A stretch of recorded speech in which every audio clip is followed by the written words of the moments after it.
remember there was a political vacuum, yeah, because no one emperor. Everybody wants to be the emperor, but there is no one who could unify China. Sometimes the whole north is together, sometimes the whole south is together, sometimes it's split into different things. So during that time, Buddhism established. Now this is the important thing. Remember, when was Buddhism imported into China? That's in the Han Dynasty, second half of Han Dynasty, around 100 AD or so. Okay, that's when it was imported. But it needs time to establish itself. And because of the political vacuum, no one in control, this provided a good chance for Buddhism to develop. Okay, and then later, some of the rulers for all these dynasties believed in Buddhism, and then they promoted, they pushed very hard for Buddhism.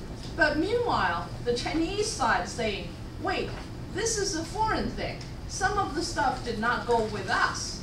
So what they did was they actually developed their own religion, which was based on the Tao school. Okay? Before that, Taoism was a philosophy, like Confucius and everybody else, yeah, Lao Tzu, they were all doing this. But during this messy time, there was a religion created based on Tao, and they took Lao Tzu as their god, or whatever we call him. But it was not a philosophy, it was more of a religion. And basically, the thing is to look at the immortality, how long you can live, or how much you can avoid death, and then so on and so forth. So that was more towards a not so realistic things. Okay, so this Taoist religion was fighting with Buddhism because they said, look, we were the original ones. Now you come in with something that we did not accept, or it's not in our practice at all. All right. However, because of this fighting, okay, Buddhism had to change a lot of the things. They had to modify some of their theories, or modify some of these things they say openly to get more Chinese involved. Okay, so they actually got in some of the theories more with a Taoist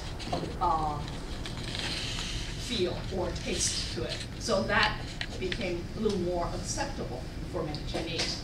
Okay, but because of these two, Buddhism establishing itself and trying to adopt itself into the Chinese culture. And then the Chinese came with the Taoist religion. Confucius school, mostly scholars, were not happy because politically they were okay for a while during the Han Dynasty. But now, nobody is really practicing only Confucius teaching. Okay, so all these scholars say, what are we going to do? When they look at the religion bit, people get temples built, they had land, they had money, they had people following them. What are these scholars doing? They're nothing. So they were not happy. They said, we need something else. So they push hard whenever they could. Okay, so while all these dynasties, the little things coexisting, maybe this is very Buddhist, maybe this is very Taoist, and this one said, okay, to their emperor, we want our rights. So this emperor said, okay, so he pushes for Confucius school teaching and then suppress the others. So back and forth during this 400 times, everybody was doing, that's why it's very active. Okay, it's not just sitting there doing nothing. So this 400 years, as we said last time, saw the Buddhism change from a very foreign-looking, slowly into Chinese looking. Okay, from the Buddhist statue, we could see, as I told you, from the wet T-shirt effect into a more flowy, okay, more realistic and then less sharp featured Buddha. Okay, and also during this time, a lot of the Indian gods that came with Buddhism were changed slowly into more Chinese version, and some of them totally disappeared as Indians, but more of Chinese. And then the one very outstanding example was what we call the goddess of mercy. Okay, it was completely Chinese, but to start with, that was actually an Indian god who was a man. Okay, later I can show you some of these photos of early books showing him, and then eventually changed to a woman. But this is really the effort of getting into the Chinese culture. Okay, so as we said, there were a few major caves in China. One is up north in Datong, okay, and then the other one down into the middle in Luoyang. But these were done by one emperor, actually. It was the guys who established the Sui dynasty, okay? But, okay, these are back and forth. We were talking about, we saw all these photos, but this is what we call the wet T-shirt effect. Okay, the clothing of Buddha is clinging to the body. Okay, and there's not much going on if you look at this. But then later, you look at the Chinese things, the creases of the clothes. See these guys, yeah, start to appear, and then it's more like real clothing than just a wet T-shirt clinging onto your body. And then the very sharp nose slowly changed to a rounder one, and then the eyes. Okay, the eyes from the more open to more closed, and the smiles become broader. Okay, so when you look at Buddha, you feel there is, Buddha is closer to you than a God-looking thing. You feel that he's very kind and so on. So this is the effect that slowly get into the appearances. Okay, if you look at these things, they were men, but for the Chinese interpretation, they got more feminine features. Okay, because I think for whatever reason, the Chinese felt if these gods or saints or whatever you call them looks kinder, it's easier to grab people. So that's slowly. A lot of times people ask, is this a man or a woman? Okay, but that's really the Chinese flavor to it. It was man, but slowly they add feminine feature into it. Okay.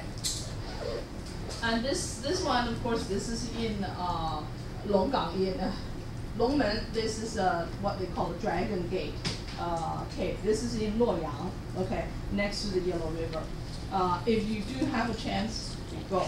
All right. Do we still remember the Chinese map? Yeah? We have the top going here, and then this is a big round thing, and then up here, then round again like that. And then the Chinese civilization in the early states were all around here. The Yellow River, the Yangtze River, sort of in between here, okay? And then the capitals, usually it's Chang'an or Luoyang, Chang'an or Luoyang, so they move back and forth, yeah? Because these are the two places. It's close enough to each other, but they had palaces built. So if I run away from my palace here, I go here, okay? So this is the center. But because of the different dynasties and countries or whatever we call them during these 400 years, people start to migrate, okay? From the north, slowly pushing into the south. Because the south, more at that time, less cultivated land, okay? not many things going on. So, of course, except for all the minority groups. So people from the north, because of war, because of disasters, because of different reasons, they migrate to the south. And this brought development in the south that made possible for further agricultural development. Okay, so this is a time that China is expanding from a more concentrated up north center into all over the place. So this also made it possible eventually for the Sui dynasty to come in. Okay, the Sui dynasty was really very interesting because the Sui dynasty emperors were not ethnic Chinese. Okay, this is one of the groups in Chinese history. In Chinese history, there were a few times that non-ethnic Chinese were in control, and this group was one of them. But the interesting bit was they were more than willing, and actually from the emperor's point of view, he promoted Chinese culture, and he had rules and stipulations and so on to say, okay, all of these guys, you know, we know we are from the grassland and so on and so forth. Now we need to get into the Chinese society.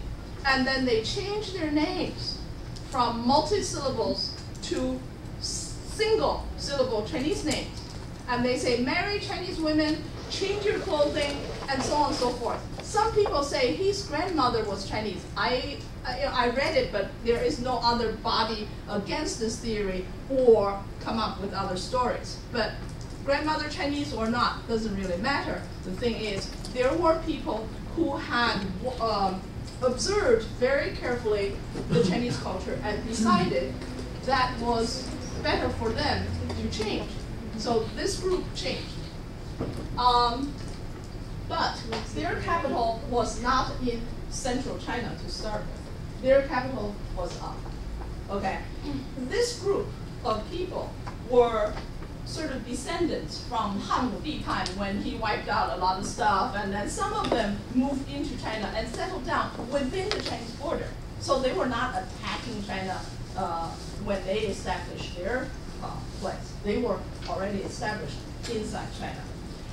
But he decided to move from here into central China because of different problems. One very major reason was wherever they were in Datong, that's the first caves they got, okay, for the Buddhist thing.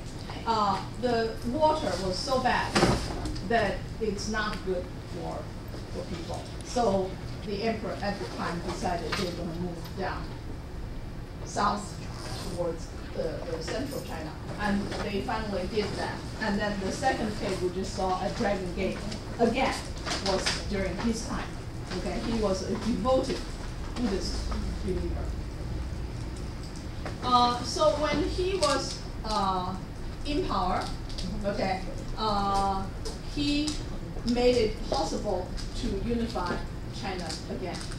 All right, changed a lot of things, did agricultural reform, and so on, and that's where they dug the Grand Canal. Okay, as I told you, the Grand Canal itself is still in use in part of China, especially around Hangzhou area. And I saw it last year. Took some pictures. I was reviewing those pictures. Some of the pictures I took was very good with my little phone. Okay, I was surprised that the result was very good. I'll try to show you some if I get this modern technology working for me. But the Grand Canal itself, why we single out the Grand Canal? Okay, the Grand Canal itself was a huge project, but it was the first time that made transportation directly north-south possible. Okay, remember we looked at Chinese geography that the rivers will go west to east. because west is all huge mountains, and then it comes down into the ocean from the east. Yeah, that's what we said. Pangu, after he died, his head was on this side, his limbs on this side, so it was higher in the side. But whatever. So basically, the major rivers go from west to east in China. So the Grand Canal was from here all the way up to Beijing. So what they did was, these were rivers.